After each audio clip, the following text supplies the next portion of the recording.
Hello, everyone. Welcome back to PodBites, where we break down complex medical topics into bite sized pieces, perfect for your commute, coffee break, or whenever curiosity calls.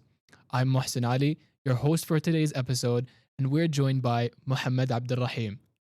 Hey guys, today's topic is a group of pretty important neurological diseases you'll encounter, not just clinically, but also on exams, and that is demyelinating diseases, with a special focus on multiple sclerosis. Rahim, the core theme of this episode is demyelination. So I think it's important for us to understand that the core problem is in the myelin sheath and not the neuron itself. Yes, a healthy neuron has intact myelin wrapped around the axon versus a demyelinated neuron where the axon is exposed and dysfunctional. So when we say demyelination, it's like we're removing the covering that's around the axon. Let's start simple. Rahim, what exactly is myelin? Glad you asked, Muhsin. Myelin is a specialized lipid rich sheath that wraps around axons in both the central nervous system and peripheral nervous system. It acts like electrical insulation around the wire. And this insulation is critical for saltatory conduction. Exactly. Impulses jump between nodes of Ranvier, which are gaps in the myelin sheath. This jumping mechanism is called saltatory conduction, and it dramatically increases conduction speed. So conduction is much faster in myelinated fibers compared to unmyelinated fibers, where conduction is continuous and much slower. Yes, and myelin also prevents ion leakage, so it improves both speed and efficiency. So when demyelination happens, as in multiple sclerosis, you lose saltatory conduction. And that leads to slowed neural transmission, which explains all the motor and sensory symptoms plus the autonomic dysfunction. It all comes back to impaired conduction through the axon. What's forming this myelin exactly? It's the cell membrane of special cells wrapping around the axons of neurons. In the central nervous system, myelin is formed by oligodendrocytes, while in the peripheral nervous system, myelin is formed by Schwann cells. Since multiple sclerosis, or MS, is a demyelinating disease, it must target one of these cells. So which one is it? MS targets oligodendrocytes, so it's all happening in the CNS rather than peripheral. Why does the immune system attack CNS myelin but not peripheral myelin? Because CNS myelin contains different antigenic epitopes. Oh, okay. So the immune system recognizes those oligodendrocyte antigens as foreign and starts attacking them. Yup, exactly. As we said, it's a disease of the myelin sheath, so the axon itself is healthy. You're technically not completely wrong. The target of the disease is the myelin, not the axon. But axonal injury can occur. It's not really that the axon is getting attacked, but rather that the inflammation is happening so close to it that the axon gets damaged in the process. So the axon gets caught in the crossfire. Pretty much, yeah. This is only if the disease advances, though, after the inflammation has been severe and going on for quite a while. However, at the beginning, the inflammation damages only the myelin. As we said, MS is an immune-mediated inflammatory disease with autoimmune destruction of the myelin. But what exactly is the mechanism behind it? Type 4 hypersensitivity reaction. How so? That means it's primarily T cell mediated. T cells activate macrophages, which start eating up myelin.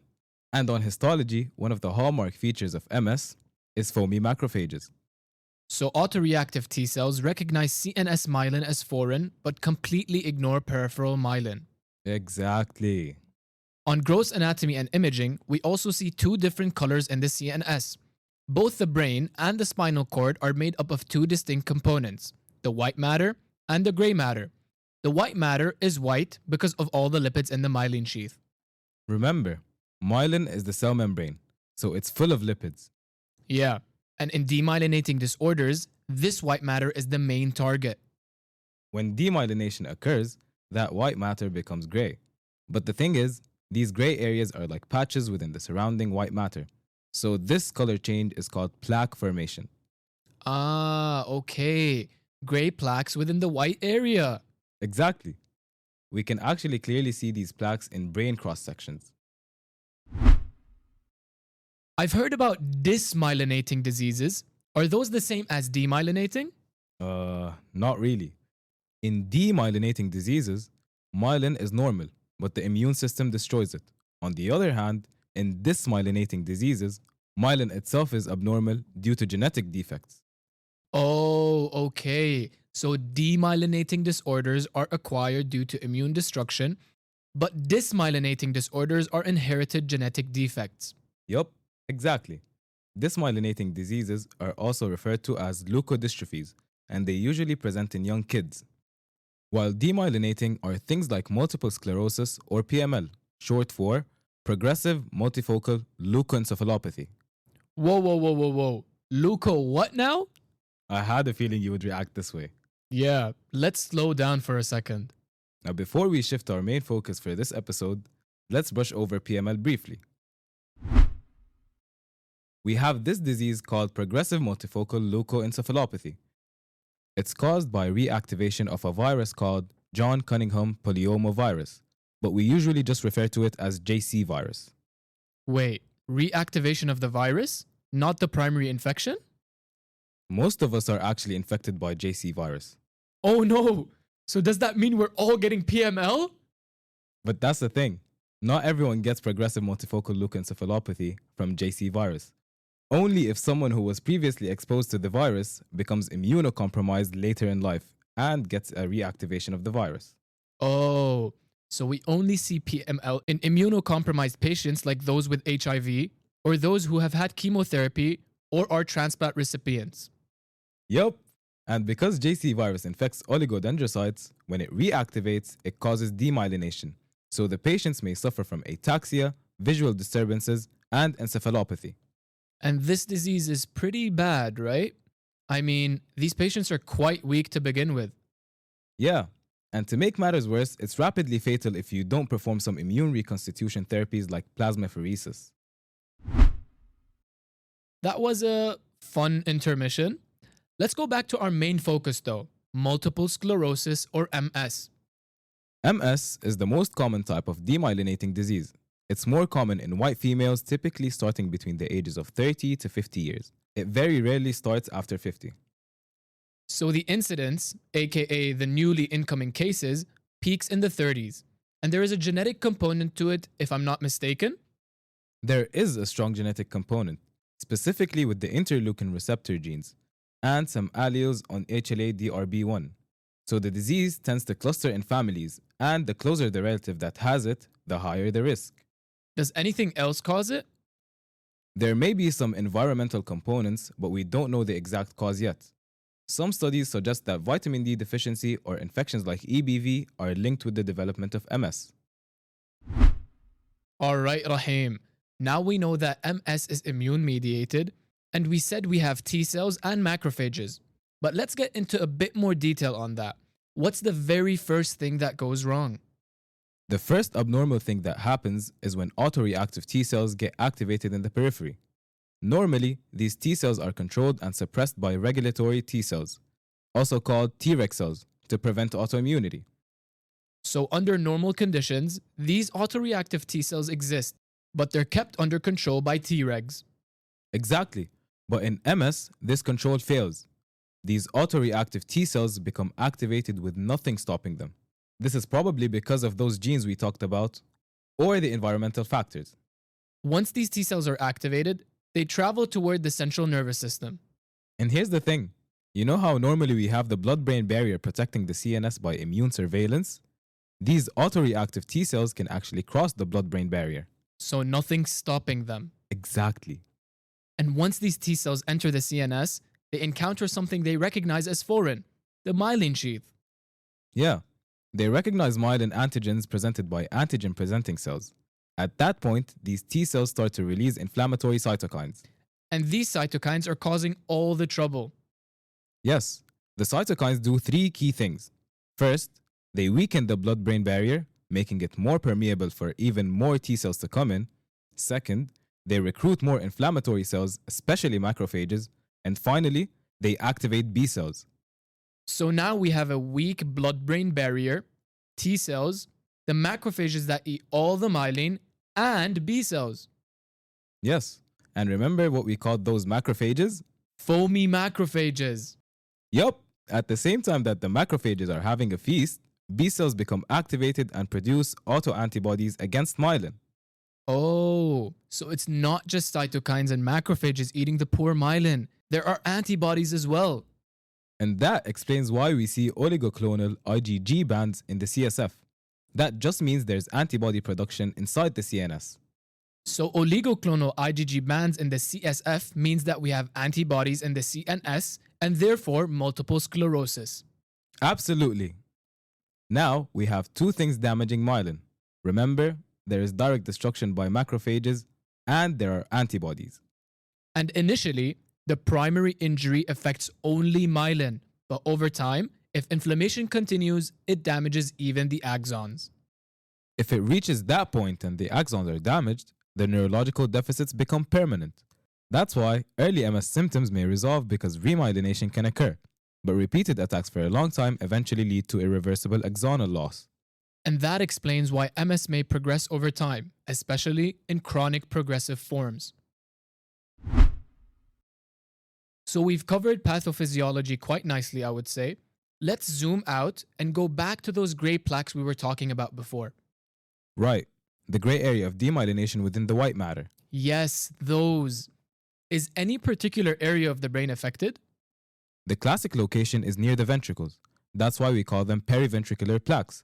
But we also see them in the optic nerves and chiasm, as well as brainstem, cerebellum, and spinal cord. Why are these areas targeted so commonly? Because inflammatory cells tend to accumulate around blood vessels, and the periventricular region has rich vascular supply, making it vulnerable to immune infiltration. And we see those gray plaques on both the gross brain anatomy, like on autopsy, and on MRI images. Yes, on T2 weighted MRI, normal white matter appears darker because the fat in myelin would look dark on T2, but demyelinated areas appear bright and hyper-intense on MRI because they've lost all the lipid. All right. So MS plaques are bright, hyper-intense lesions on T2 weighted MRI. Exactly. Let's zoom back into the microscopic level. What's histology like?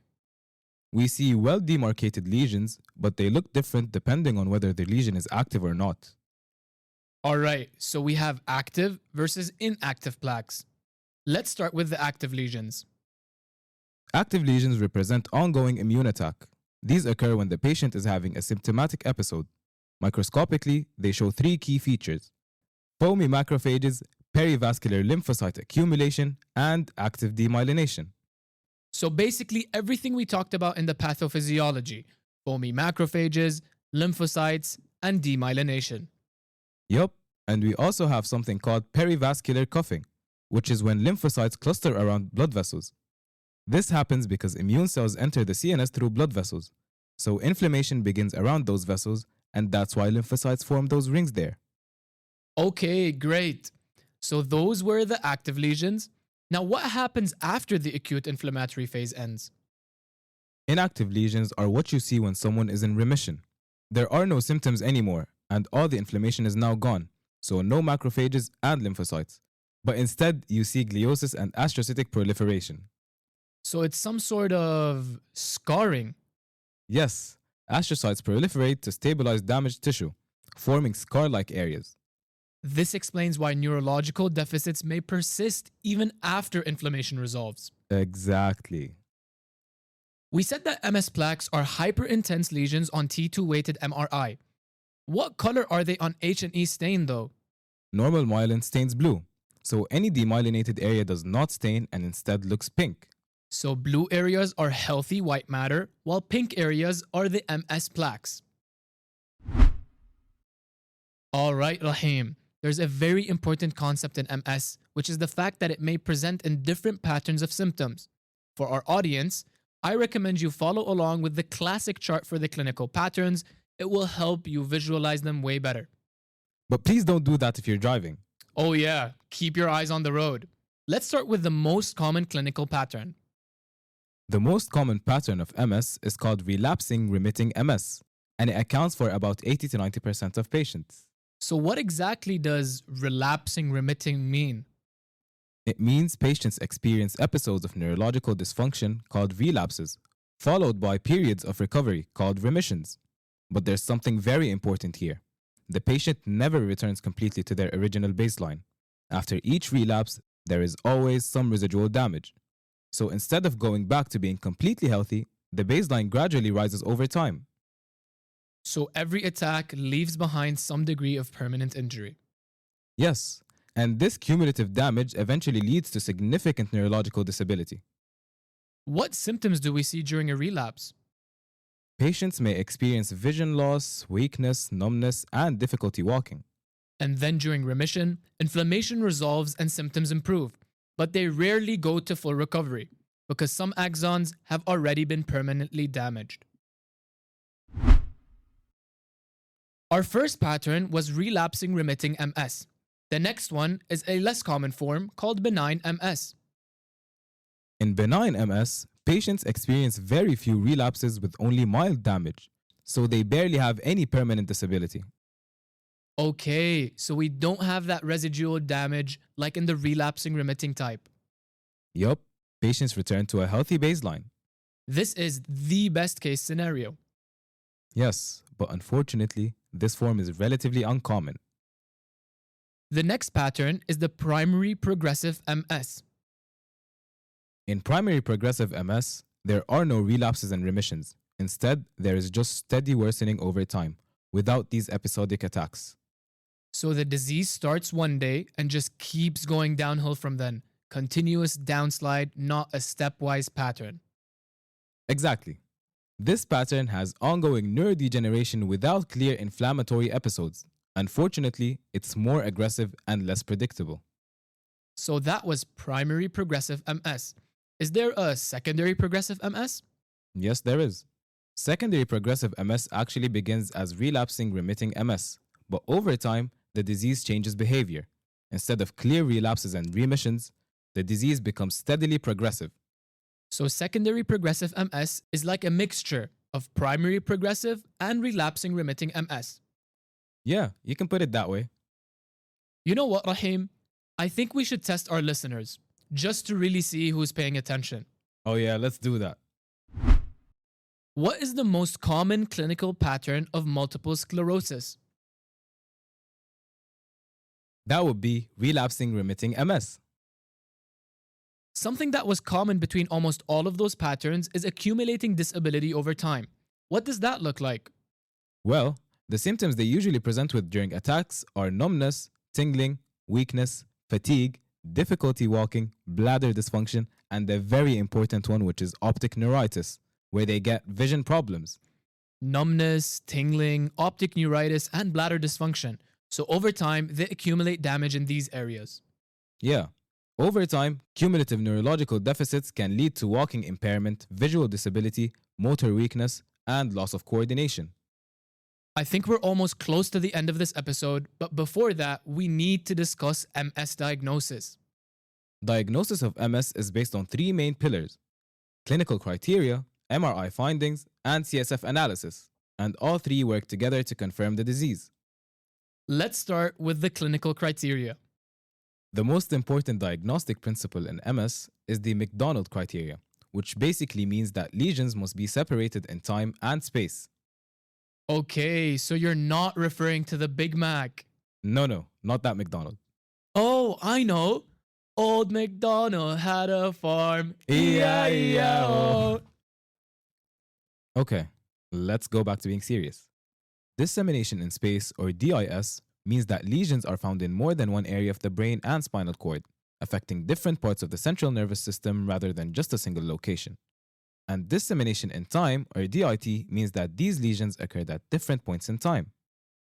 And you know this either by observing symptoms in separate clinical relapses or by comparing to a previous MRI and finding new lesions. Exactly. So dissemination in space means different areas in the CNS get affected, while dissemination in time means that the symptoms present separately at different episodes. Precisely. That was the first pillar of diagnosis, the McDonald criteria. Now, let's move to imaging. I'm guessing MRI is the best diagnostic test because we want to see what's happening to the tissue. Yes, MRI allows us to visualize MS plaques directly. We specifically use T2-weighted MRI images. Remember what we said? White matter normally appears darker on T2 imaging because of the lipid, But in MS, demyelinated plaques appear hyper-intense and bright. Exactly. And specifically, they are usually multiple periventricular plaques with demyelination and reactive gliosis, hence the name multiple sclerosis, because there are multiple areas of sclerosis or gliosis. Oh, that makes so much sense. Is that on plain MRI or with contrast?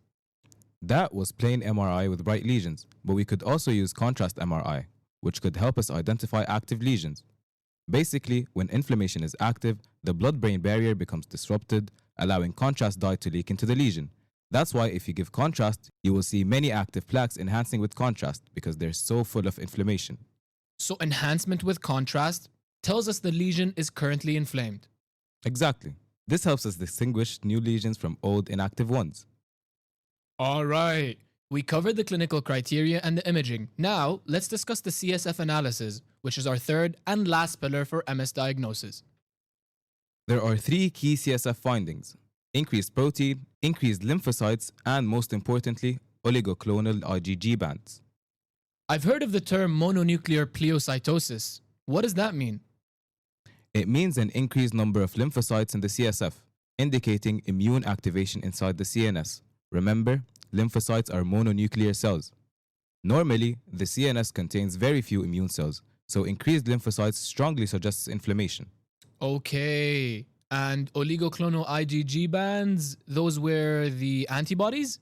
Yeah, oligoclonal IgG bands are the antibodies produced inside the CNS. We detect them using electrophoresis. And electrophoresis separates proteins based on molecular weight. Yeah, so each group of antibodies forms a band on the electrophoresis strip.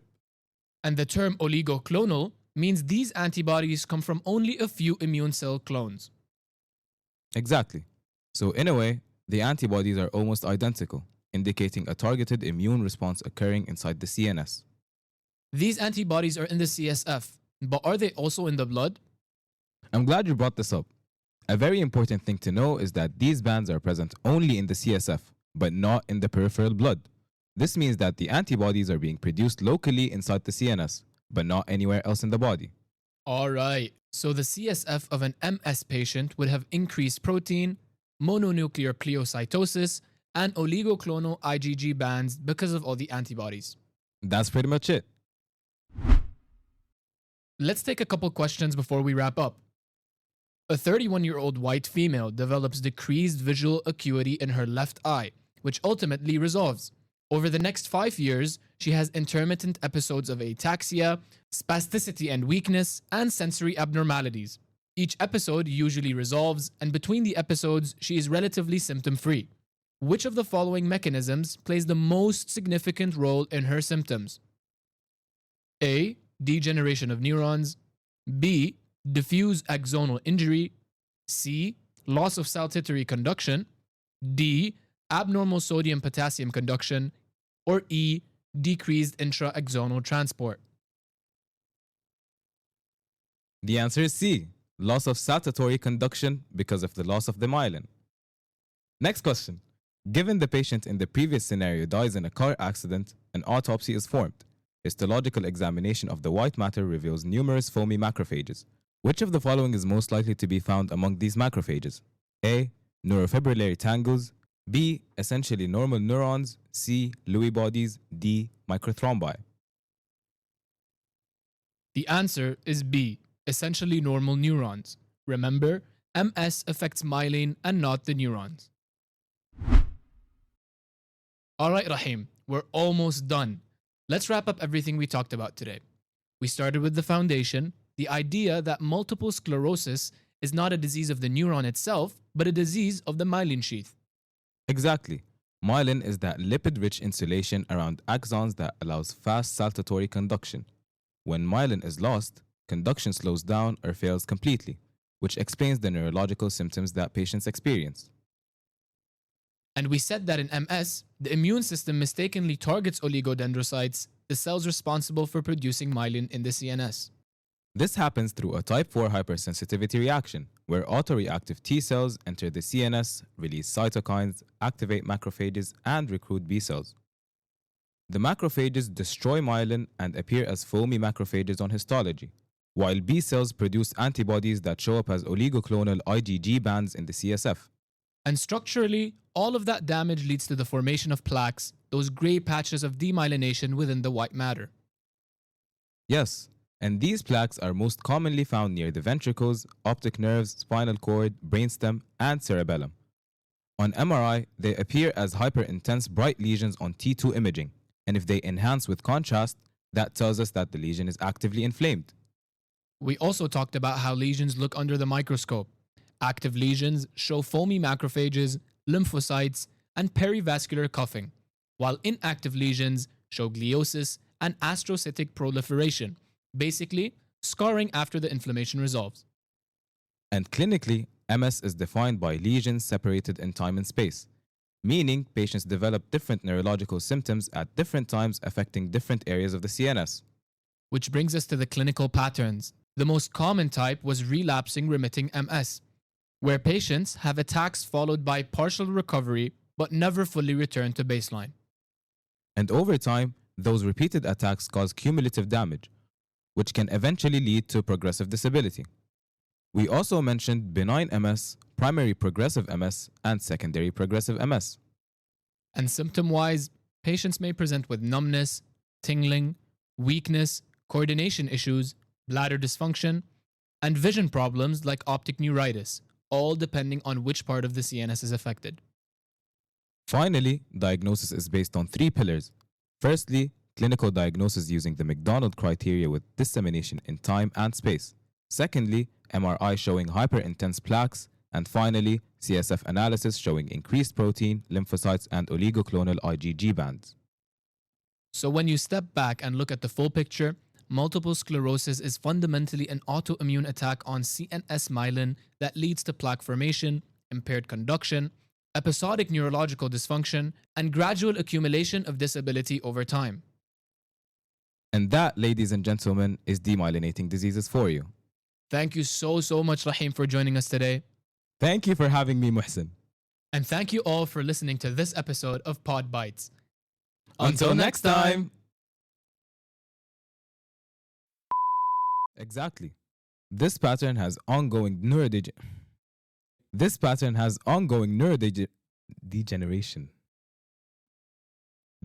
has ongoing neurodegeneration without clear inflammatory homodies.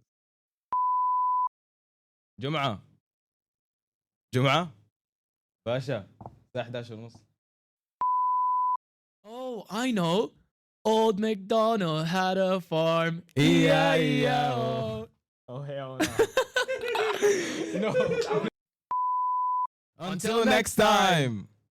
Wait, how are you going to say until next time? I'm saying it until next time. No. Kind of like that.